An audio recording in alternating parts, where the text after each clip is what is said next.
Hello guys, how are you? I hope so you are all good. So today is our story about the Golden State Killer, the man who hid for 40 years.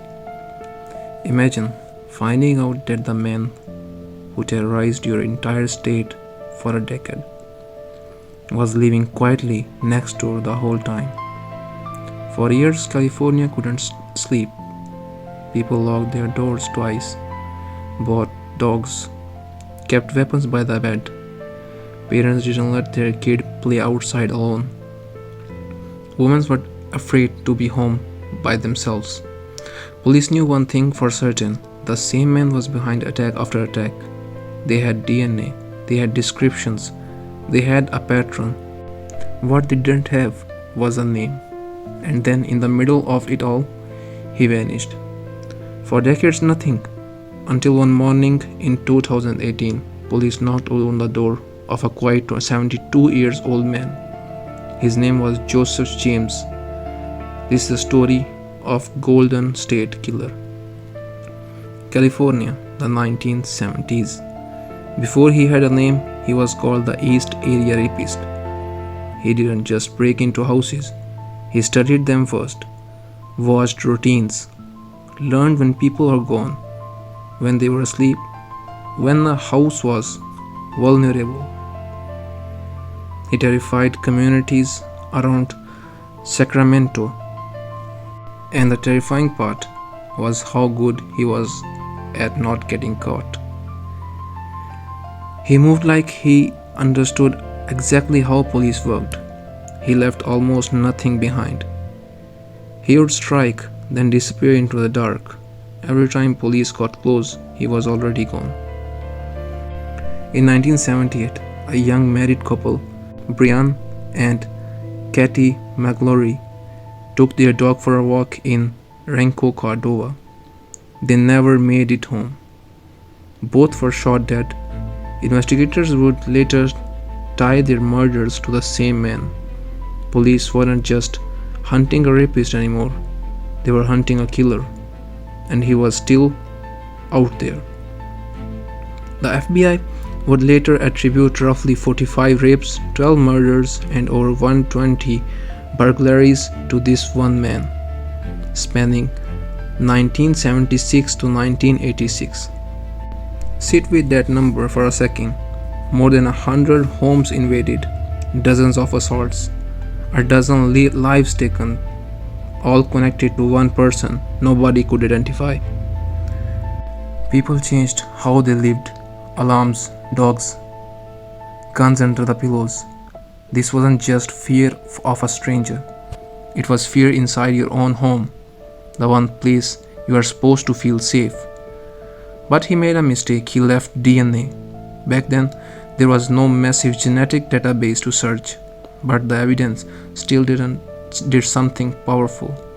It let investigators prove that crime committed hundreds of miles apart, years apart, against completely different victims, were committed by the same man. Different cities, different years, same killer. They finally had a proof it was all connected. They just still didn't have a name. By the mid-1980s, the attacks just stopped. No more murders, no more rapes, no more break-ins. He was gone, but the case never closed. Years passed, then decades. DNA science kept improving, databases kept growing, and the old evidence sat there, waiting. Eventually, the case earned a name of its own: the Golden State Killer. The man behind it still didn't have one.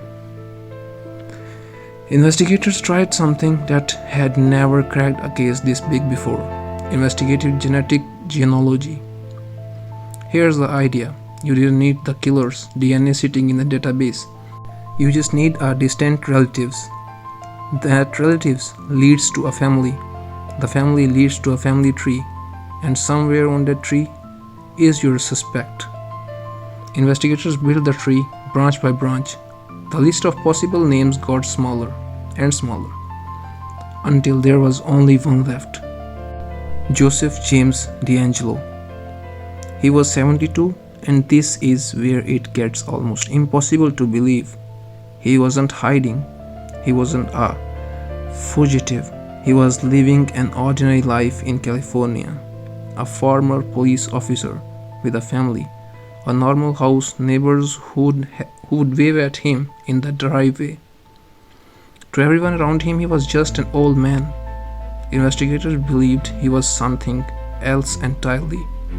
So they got a DNA sample connected to him and compared it to evidence from crime scenes decades old. It matched. April 24, 2018, the man who had outrun investigators for over 40 years was finally in handcuffs. The FBI confirmed genetic genealogy had led them straight to him. One of the America's most infamous unsolved cases suddenly had a face, a name, an address. That questions never really got answered. There was no single motive, no revenge story. In 2020, DeAngelo pleaded guilty to 13 murders, 13 kidnappings, and a dozen more uncharged crimes. At sentencing, victims and families finally stood in the same room as the man who'd haunted them for decades. He couldn't vanish this time. In August 2020, Joseph DeAngelo was sentenced to multiple life terms without parole. Think about the timeline. The attacks began in the 1970s. He vanished in the 80s. Detectives who worked the case retired. New ones took over. Technology kept moving forward, and the evidence just waited. The Golden State Killer thought time was his shield. It wasn't every year that passed. Science got a little sharper, databases got a little bigger, until the very thing he left behind became the thing that gave him away. He wasn't caught because he confessed. He wasn't caught because someone recognized him. He was caught before a piece of evidence survived for 40 years, waiting for science to finally ask it the right question. Thank you. I hope so you like the video and subscribe my channel for the next video. See you soon.